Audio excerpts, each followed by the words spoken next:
Hi dears, welcome to rose education. This is Roshni here.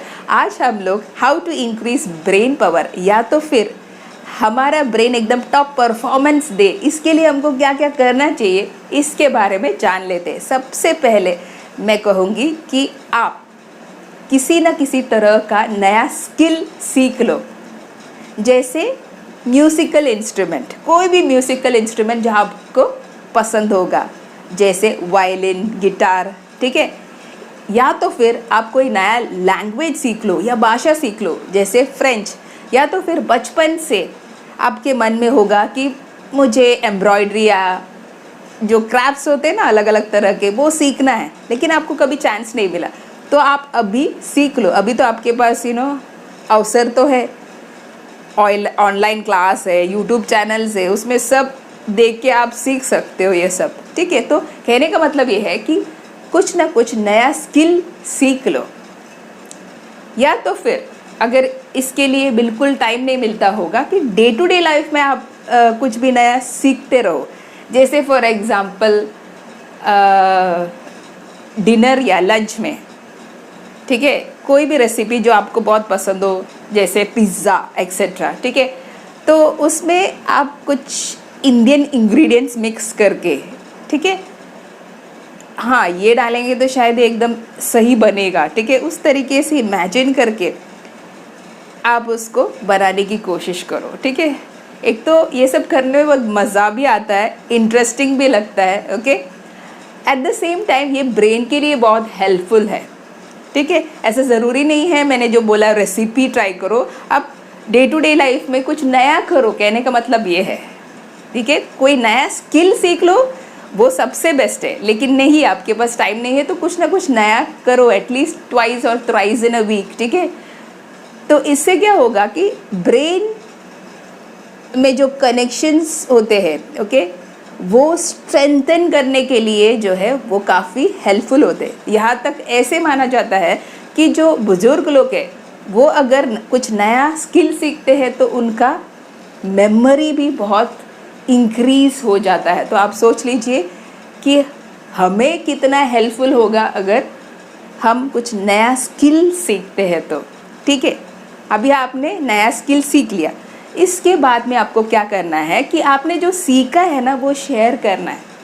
कहने का मतलब ये कि अगर आपने वायलिन सीखा है और आपका फ्रेंड है, उनके पास उतना पैसा नहीं है, लेकिन उनको सीखना है, बिल्कुल पैसा नहीं है, शायद से उनके घर पे यूट्यूब चैनल का ऑप्शन ही नहीं है, यानी कि नेट ही नहीं है, ओके, और वो सीख नहीं पाते, लेकिन उनको बहुत इंटरेस्ट है सीखने के लिए, तो आप उनको घर पे बुला लीजिए, आप सिखा लीजिए उनको, ठीक है।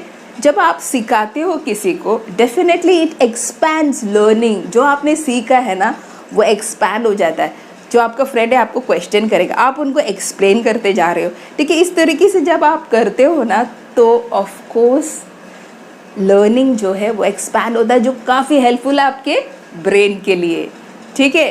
तो ऐसे सेल्फिश होके नहीं सोचना है कि नहीं मैं क्यों शेयर करूं, ठीक है। या तो फिर आपने एक्चुअल क्लास में जाके पैसे दे के अगर आपने सीखा होगा तो आप सोचोगे कि क्यों मैंने पैसे दे के मैंने सीखा है तो मैं इसको क्यों सिखाऊं। ऐसे कभी नहीं सोचना है आपको।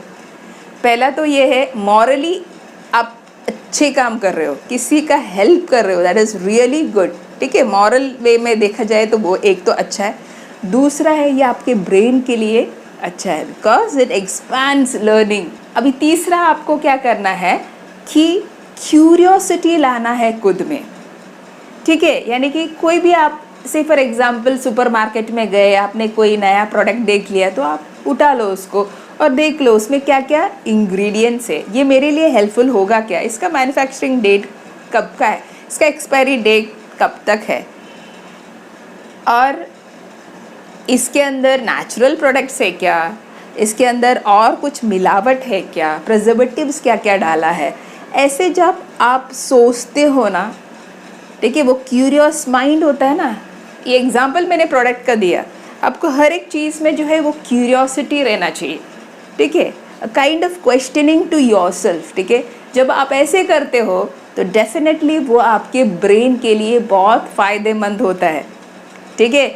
यानी कि ब्रेन जो है नए आइडियाज़ इनोवेट करते हैं और क्रिएट भी करते हैं। बिकॉज जब भी आप खुद को क्वेश्चन करते हो, आपके मन में जो क्यूरियोसिटी रहता है, तो डेफिनेटली आपको उसका आंसर तो मिलना ही है। आप कैसे भी करके वो आंसर ढूंढ लोगे, फाइन, ये डेफिनेटली आपका ब्रेन को हेल्प करेगा।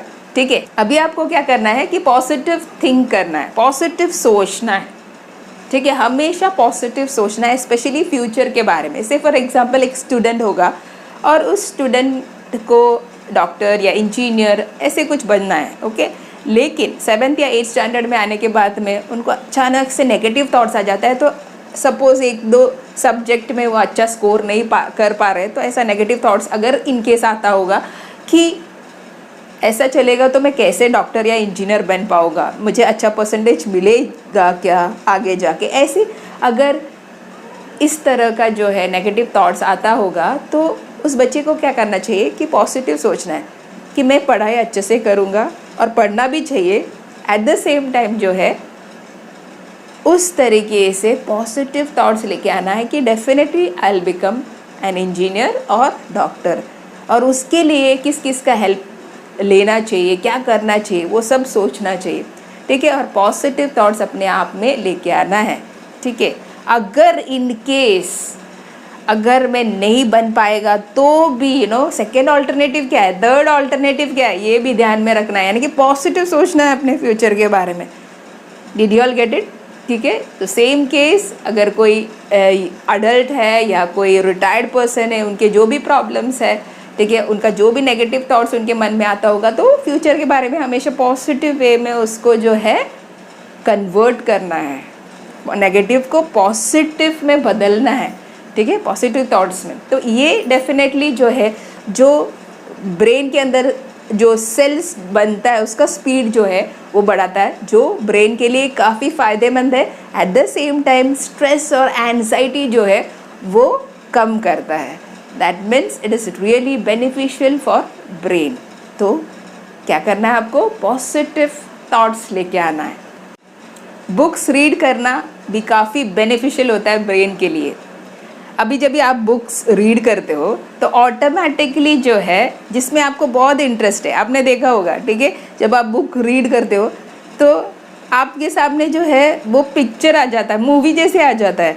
ठीक है, एक लड़का है वो घोड़े पे जा रहा था, हमको एक्चुअल में वो लड़का और घोड़ा दिखने लगता है।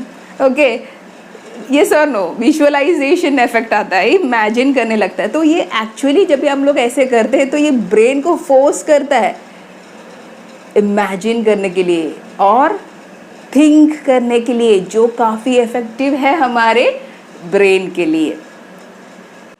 एक्सरसाइज भी काफ़ी बेनिफिशियल है ब्रेन के लिए, सिर्फ मसल्स के लिए ही नहीं, हमारे ब्रेन के लिए भी बहुत ही फ़ायदेमंद है एक्सरसाइज। वो कैसे? जब भी हम लोग एक्सरसाइज करते हैं तो ब्लड फ्लो होता है ब्रेन एरिया की तरफ, यस और नो? यस, ठीक है, तभी हमारे ब्रेन को ऑक्सीजन भी मिल जाता है। इसका मतलब क्या है? ब्रेन को एकदम टॉप परफॉर्मेंस देने के लिए जो है एक्सरसाइज हेल्प करता है। इवन जो मेमोरी रिटेंशन के लिए भी बहुत फ़ायदेमंद होता है। ठीक है, यानी कि ऐसे भी बोला जाता है, अगर 3 days इन अ वीक अगर इवन बुजुर्ग लोग हैं, वो लोग जो है एक्सरसाइज करते तो उनका मेमोरी रिटेंशन रहने के लिए या मेमोरी जो है अच्छे से रहने के लिए जो है उनको हेल्प करता है। तो कहने का मतलब यह है at least 3 times in a week जो है हमें एक्सरसाइज करना है। तो ये एक तो ब्लड फ्लो इंक्रीज करता है टुवर्ड्स द ब्रेन, दूसरा है न्यूरोजेनेसिस जो है वो एनहांस करता है, यानी कि ब्रेन में जो है न्यू सेल्स बढ़ाने के लिए जो है काफ़ी फ़ायदेमंद होता है एक्सरसाइज। ठीक है, अभी जो है स्ट्रॉन्ग कनेक्शंस बिल्डअप करने की कोशिश करो, यानी कि आपके जो फ्रेंड्स हैं या रिलेटिव्स हैं उनके साथ में जो रिलेशनशिप है, जो बॉन्डिंग है, वो एकदम से स्ट्रॉन्ग बनाए रखने की कोशिश करो। It's definitely positive. ठीक है, उनको जाके मिलो या उनको फ़ोन करो, उनके साथ में डिस्कशंस करो। ओके, पॉजिटिविटी लाने के लिए खुद के अंदर। Okay, that is definitely beneficial for our brain. इसके अलावा जो है सनलाइट लेना भी बहुत ही ज़रूरी है, यानी कि विटामिन डी हमको मिलता है, which is again good for brain. तो अगर आप सनलाइट नहीं लेते होंगे या बाहर नहीं जाते होंगे तो प्लीज़ सन में ज़रा बाहर जाना, ताकि आपको सनलाइट मिले, विटामिन डी मिल जाए। ओके, ऐसे नहीं बोल रही हूँ कि दिन भर बाहर रहो करके, लेकिन विटामिन डी इज़ एसेंशियल, ठीक है। तो इसके अलावा meditation is also very good, ठीक है। अगर पॉसिबल होगा तो कुछ टाइम मेडिटेशन के लिए रखो, वो जो है एकदम जो कंसंट्रेशन लेवल वगैरह बढ़ाने के लिए काफ़ी फ़ायदेमंद है। ओके, इसके अलावा द मोस्ट इम्पॉर्टेंट जिसको हम लोग बोलते हैं कि गेट इनफ स्लीप, एटलीस्ट 8 घंटे के लिए सोना इज़ इम्पॉर्टेंट। ओके, स्लीप आपको लेना चाहिए, नहीं तो क्या होगा कि इससे पहले जो भी मैंने बोला वो सब फेल हो जाएगा। ओके, सो हो सके तो जल्दी सो जाना और जल्दी उठना इन द मॉर्निंग। ओके, ठीक है, ताकि आपको एक्सरसाइज के लिए या योगा या मेडिटेशन के लिए वगैरह टाइम मिले in the morning itself. Okay, तो इस तरीके से जो है अपना शेड्यूल बनाए रखें, डेफिनेटली आपका ब्रेन पावर इंक्रीज होगा, आपका जो ब्रेन है वो एकदम टॉप परफॉर्मेंस करने लगेगा। Okay, see you all in the next video. Till then, bye bye from Rose.